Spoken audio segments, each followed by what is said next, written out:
Susar, herkes susar, her yer kural. Yıkın duvarları, uğra, yanıma uğra. Bir yazı tura, bükelim tüm kolları. Koy koy yeni bir kat, onu da geçeyim iyi bir fark. Zoruna gidenin dili kurak, kapalı kapıya çeneni tak. Boş ver geri topla, verdiğin değerin dili olsa. Kalbimi vurmuş gidiyorsan, acı diliyorsan ve de biliyorsan. Kızgın güllerin üstüne düşmüş dolunayım ben. Soldum bir kere geriye dönersem yok olayım ben. Koştum bir firara, beni ölmezsem yine ara. Kara kış gibiyim sobalara, bizi doldursun odalara. Kızgın güllerin üstüne düşmüş dolunayım ben. Soldum bir kere geriye dönersem yok olayım ben.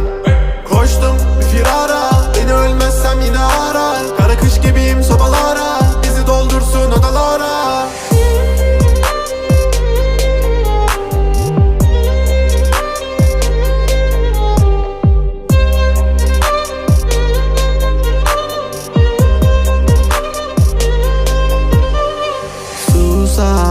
Herkes susar, her yer kural.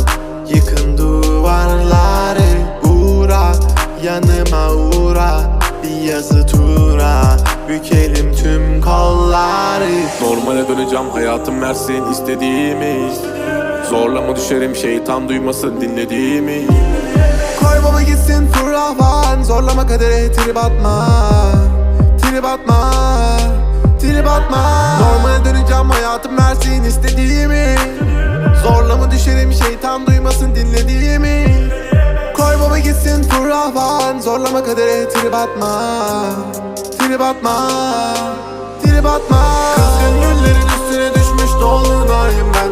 Soldum bir kere geriye dönersem yok olayım ben. Koştum bir firara, beni ölmezsem yine ara.